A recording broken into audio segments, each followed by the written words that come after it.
Nung sa amin mo yung mauna. Ay, Eskwela sa amin. asan? Oo na. Jonard na.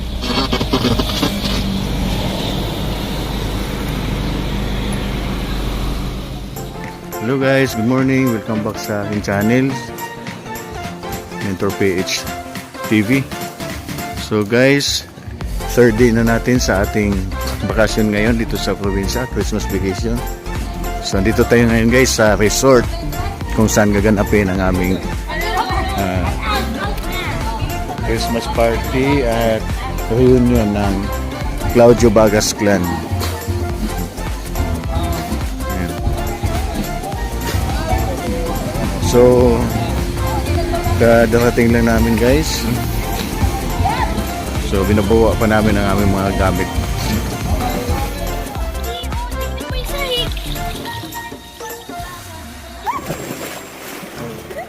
Walang sisi dyan ha.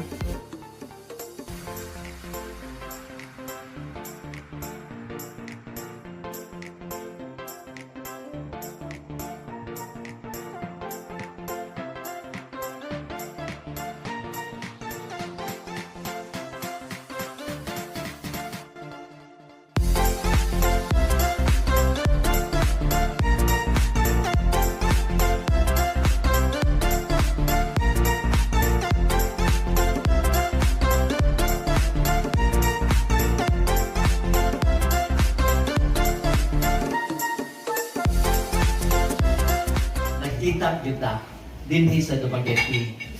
It was actually year 2019 before pandemic na we had our General Assembly in Davao. Pero naan na may kontakdaan ni Gov. Vilma kay I'm very curious about Bagas in Mindanao. Kaya gano man, as far as I could remember, I was 4 years old when I was there with my sister Fen.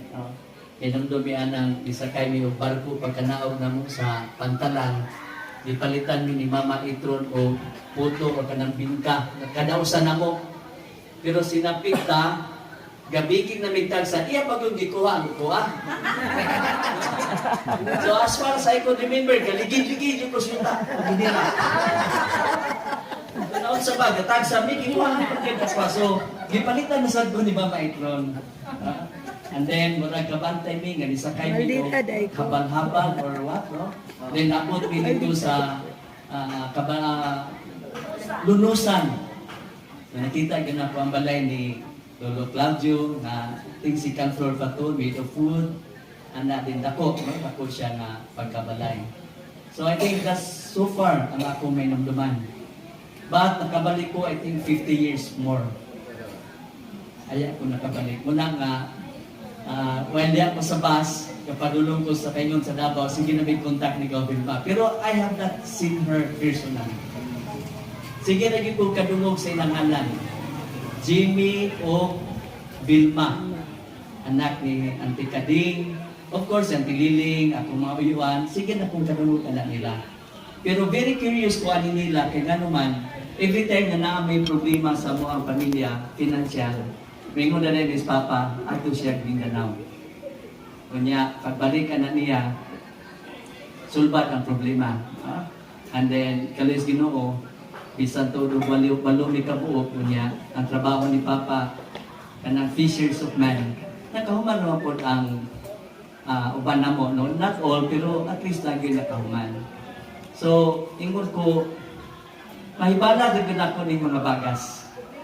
Okay, si Papa na maganda po sa diri sa Negros. The resto ay na dito sa Mindanao. Although nakanto sa Batangas, pero pila na po ko kamits. Nibanag na ko sila antidaday, antidating. Pag-abot na ko sa Davao, actually abot ko mga 2 o'clock or 3 o'clock in the morning. Si Gov. Vilma, gahulat ko na siya dito sa terminal. Iya, yung naula biya ko kay kanaw na. Murag gibano sa gay mo namo gaw kay gipahulat mo sa binimog ko. Nagdala na ko na patay mo mabot gaw sa mga 12 jud gaw, 12. Sa among ka-excited, ito sige, magdilaga tadaan, magluag tadaan kay namin nagikan kag biyahe, nya mano kag dilaga, ano comforting kay sa tiyan.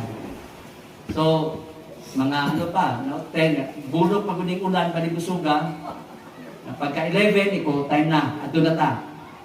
Dito na, bisag taga sa kanya pagbuya. Alas 12 na, wa pa may signal. Sige kung tawag, wa may notify nga kami na, may hapit na mi. Lugay nung tanan na good Miss Guard. Musa kung urasa mo abot ning di kag kapitan nga, kwan. Sa kalagbitan na ba na, sir, mga alas 3. Patay. alas 11, alas 12, alauna, alas 2, alas 3, 4 ka oras. But anyway, nalipay may kay pagkanaong po nila, dili na ni usa kasakinan, duha sila kasakinan. Kunya, nakita yun ako ni kalok alay ko ni Papalulong. Minaysay kalokal ka na sila pamanit, pamayhon. Makita yun ako si Papa. No, silahang kinabuhi, no, silang pagkatao. So, dili yun na mo mabayran ang kalipay din. Ang kugaw, iso na rin mo, dito tagbalay nga, murag ipangkapoy pa mo, ato tagbakdo, mangagi tagbakdo. Naabtan po migdol alas 6. May tulog.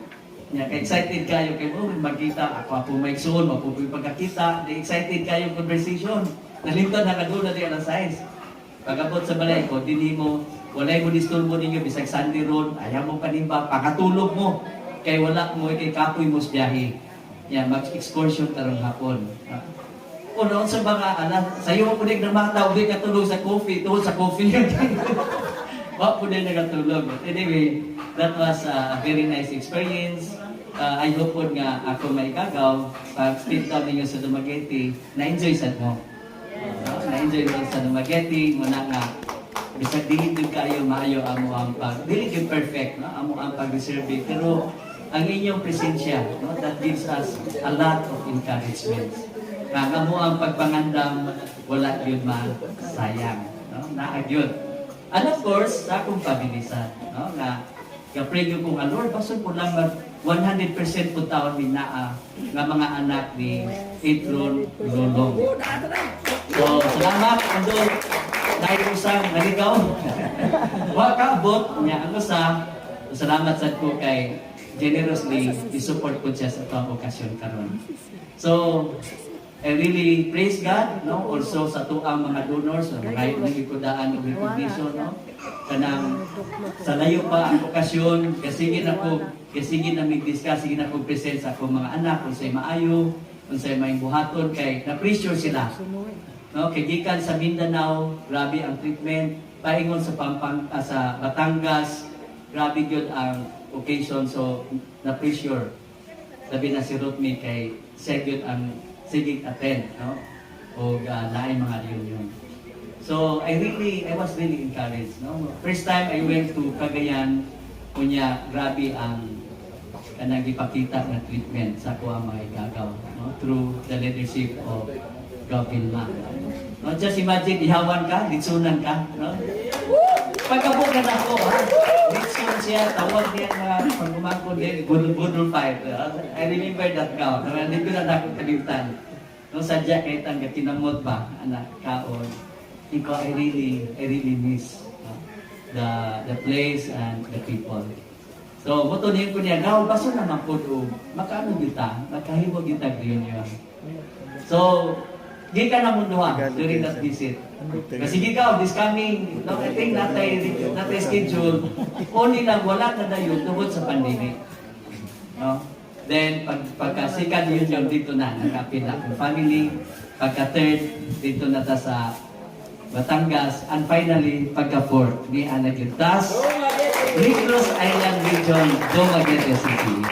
So, in behalf sa Lulong Itron Bagas families, na member ni Claudio Didang Bagas Clan, welcome ako mga aunties, mga igagaw o mga pag-umangkon, and God bless you all. I hope ma-enjoy na po ang ating video. Thank you very much.